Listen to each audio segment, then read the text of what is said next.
ఈ బెండకాయలు ఈ టమాటా కలిపి బెండకాయ టమాటా కూర చేసుకుందాం.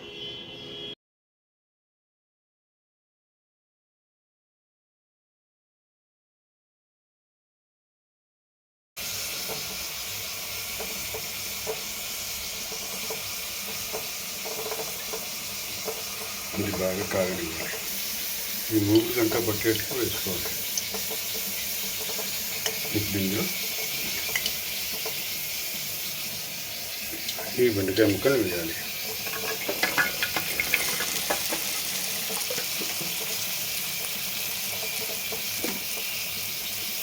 చక్కగా వేయించుకోవాలి. వీడా వేగుతుండగానే టమాటాలు కూడా కట్ చేసుకుందాం. కట్ చేసి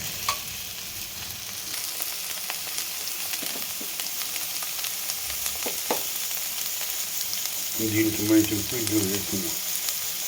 బాగా కలిపి ప్లేట్లో తీసుకోవాలి. ఇలా ప్లేట్లో తీసుకుని పక్కన పెట్టాలి. చిన్న ప్లేట్లో తీసుకుని పక్కన పెట్టుకోవాలి. ఇప్పుడు ఇందులో కొద్దిగా నూనె వేయాలి.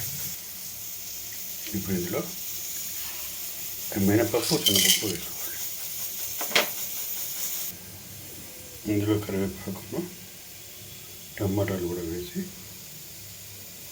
బాగా ఉడకనివ్వాలి.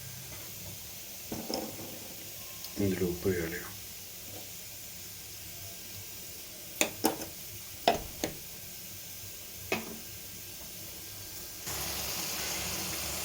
ఇప్పుడు ఇందులో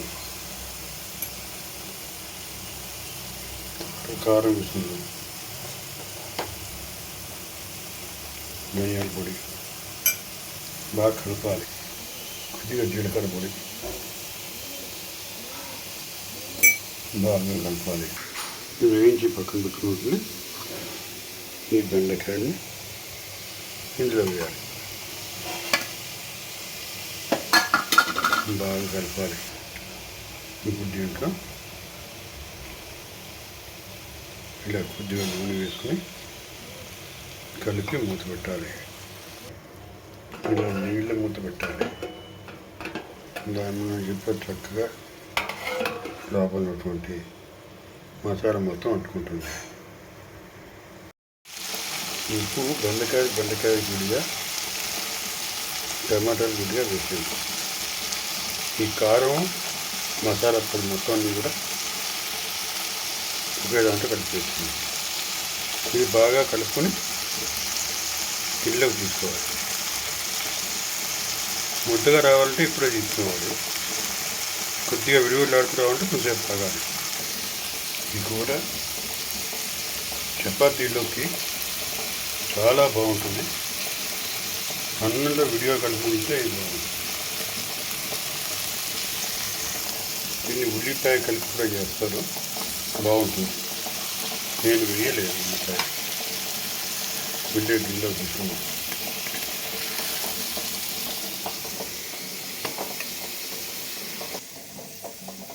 పైన కొద్దిగా కొత్తిమీర వేసుకుంటే వేసుకోవచ్చు.